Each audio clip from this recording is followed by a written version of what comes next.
Have you ever watched an edit and thought, that was really, really good, but you couldn't quite figure out why it was good? Because once you do know that, then you're able to pull that information into your edits and improve your edits by imitating them. So today we're going to talk about what are the things, the 5 things that you should be looking for in your edits, how you can tick those off in order to make your edits feel as polished as possible and as expert as possible. All right, here we go.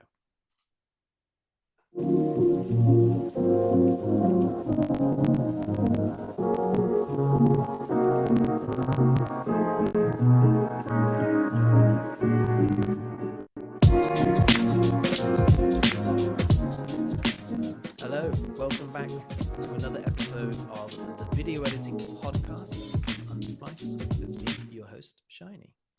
I'm the lead trainer and founder of Unsplice. And before we go on, I just want to talk to you about bread. Bread is easy to make. Anybody can make a loaf of bread. All you need to do is find a recipe, find the ingredients, follow the recipe, bung it in the oven, and boom, you have bread.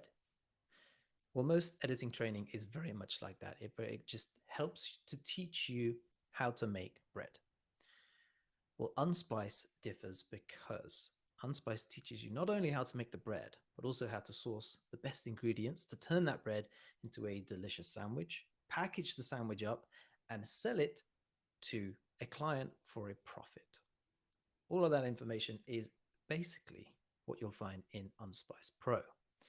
Unsplice Pro teaches you how to take all the information, create your edit, but not only that, find clients, package up your presentation, and sell your services to clients for a profit. If that sounds good, head to unsplice.com/pro for more information. And quick word of warning, the prices will be going up on the 1st of April. So anybody who signs up after that date, the cost of membership will be higher. So make sure you get in there before then. You have been warned. Okay, so today we're going to talk about essentially what makes an edit good. Now, I've created 5 bullets because bullets are nice and compact, and we can all walk away going, okay, I can tick those every time I do something. So it's a good format and it works especially for YouTube. If you're joining me live on YouTube or Facebook, thank you so much. And I'll get around to answering your questions at the end. If you are listening to this on the podcast, when you get a chance, head over to YouTube and subscribe to get notified whenever the next live podcast is happening. All right, so the first thing is flow. Now, most video edits, most films, videos that you watch, they feel smooth, and they say that editing is invisible. The best editing is invisible, and it's true. You really don't want to feel the edits in most situations,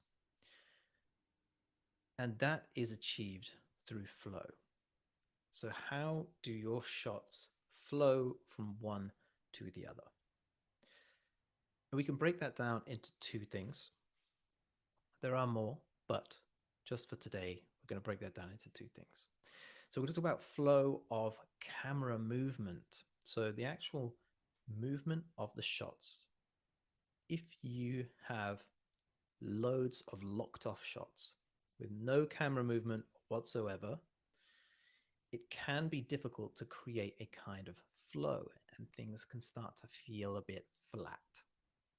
That is when you will struggle to create an engaging edit. So if you can, try and introduce some kind of camera movement. Now, a lot of it may, when it gets to you, it may be too late, but you can, even if it's a locked off shot, you can create some kind of creep in post production, and a slow zoom, a pan, or you can even create some kind of handshake to make it feel handheld. And that's what a lot of productions will do with shots that are essentially locked off. If there's a bit of handshake there, there's a bit of life, there's a bit of movement. But when it comes to edit flow, how do you have the shots flow from one to the other? If you have one shot that pans to the left, and then the next shot pans to the right, and the next shot pans to the left, if that repeats, that's going to be kind of um, dizzying for the viewer. There's no flow there. You want to kind of create from each shot, kind of create this flow of camera movement from one to the next. That doesn't mean that every single shot should go from left to right, but there should be this kind of, if you imagine like an ebb and flow, like water, you know, it shouldn't be a jagged movement, because that will I really want to use the term discombobulate, but it feels like something only 90-year-olds say. But yeah, that's just going to cause the viewer to just to feel distracted and discombobulated. There, I did it. The other flow is the flow of action. So the things that are actually happening in the shot. Because if you have a series of locked off shots, which is fine, by the way, don't feel like what I said a moment ago should deter you from using locked off shots. Locked off shots can be absolutely fine in succession if the action on screen follows some kind of rhythm, some kind of flow. And like I said, think about the flow like water. So it's a smooth movement, an ebb and a flow, rather than a zigzag.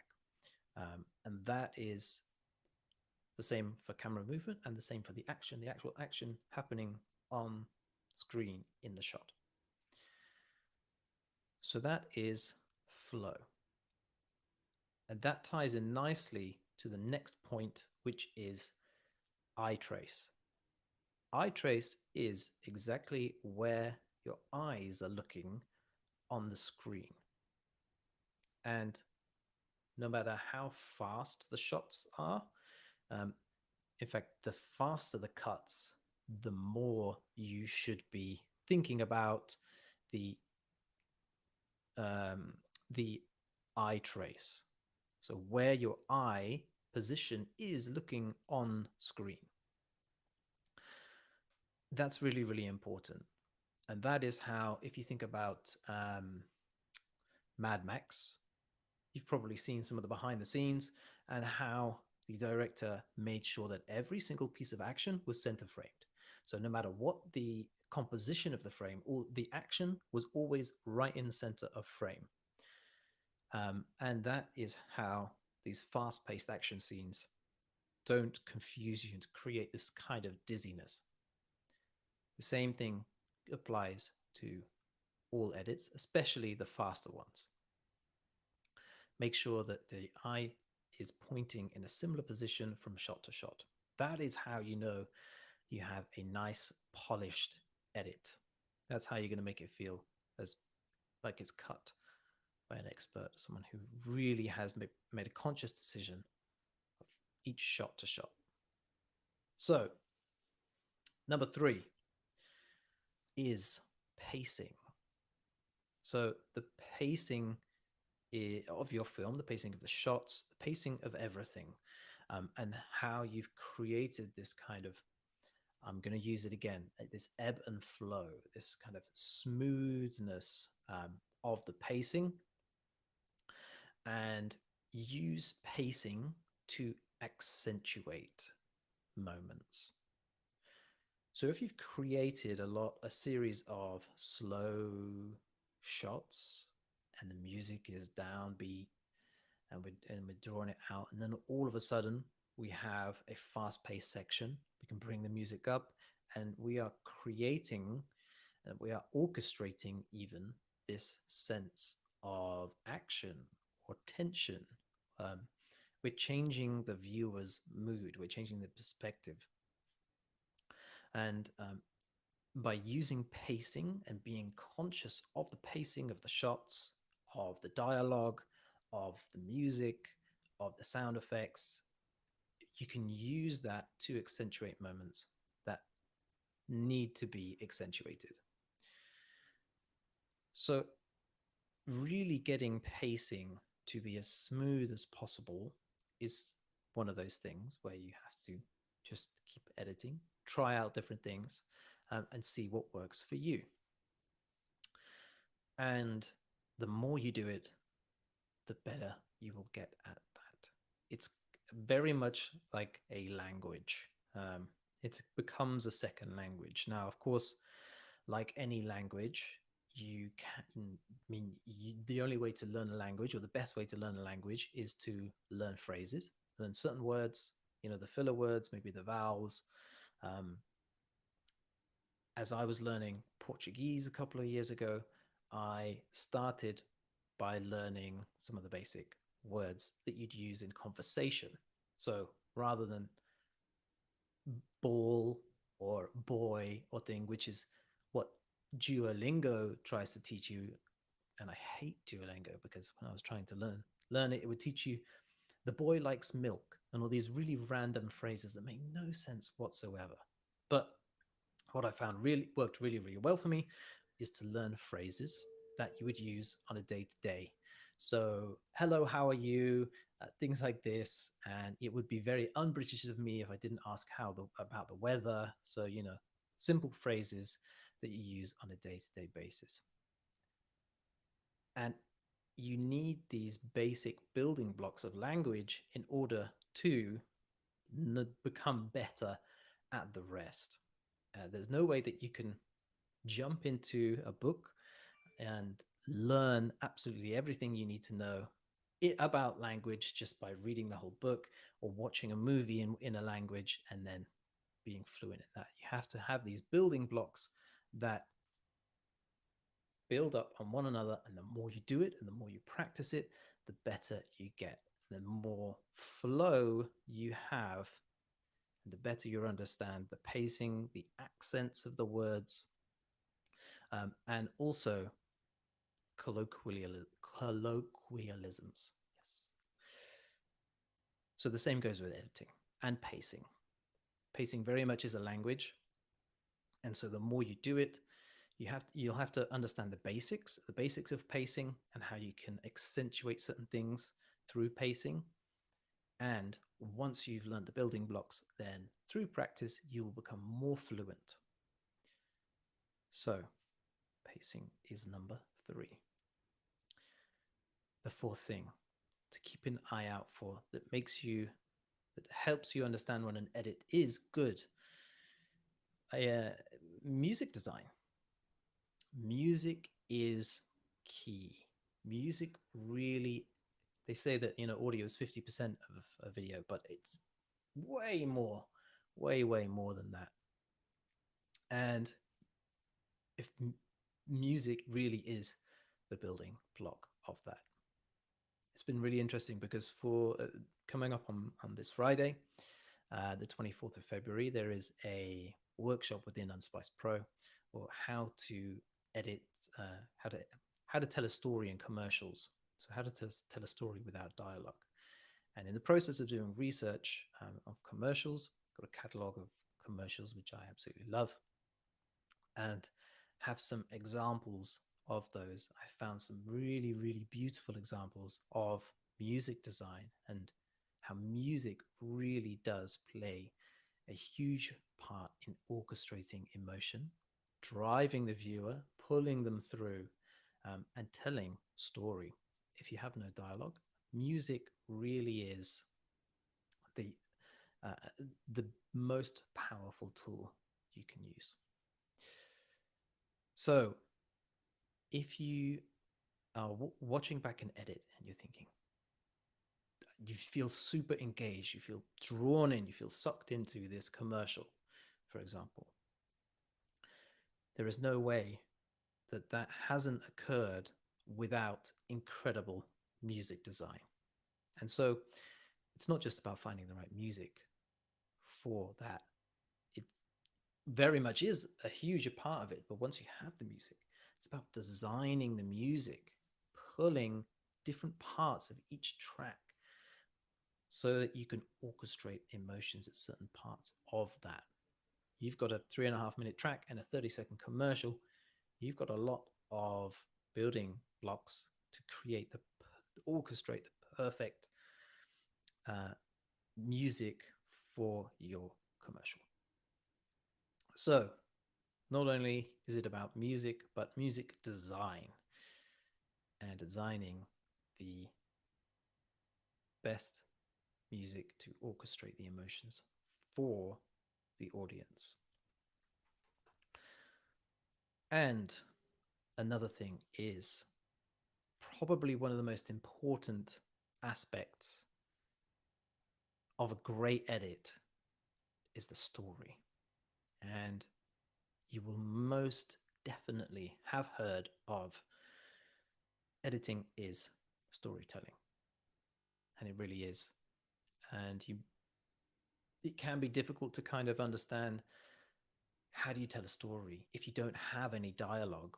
Or maybe you're creating an edit purely from stock footage. You may be feeling at a loss and trying to figure out, how can I create a great story? Well, you can. Um, I did mention the workshop earlier, and so that is happening on Friday, the 24th of February. How to tell a great story in commercials, how to tell a great story without dialogue.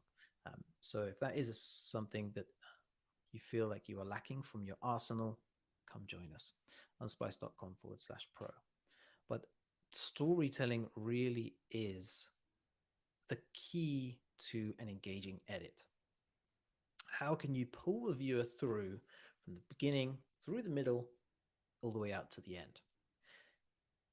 The story is what is going to keep your viewer watching, and that is the strongest sign of an expert edit, someone who has paid great attention to the story and being able to keep these peaks and these troughs, these ebbs and flows, again, these ebbs and flows of pace and interest, keeping the viewer guessing and using all the hallmarks of great storytelling to pull your viewer through to the end.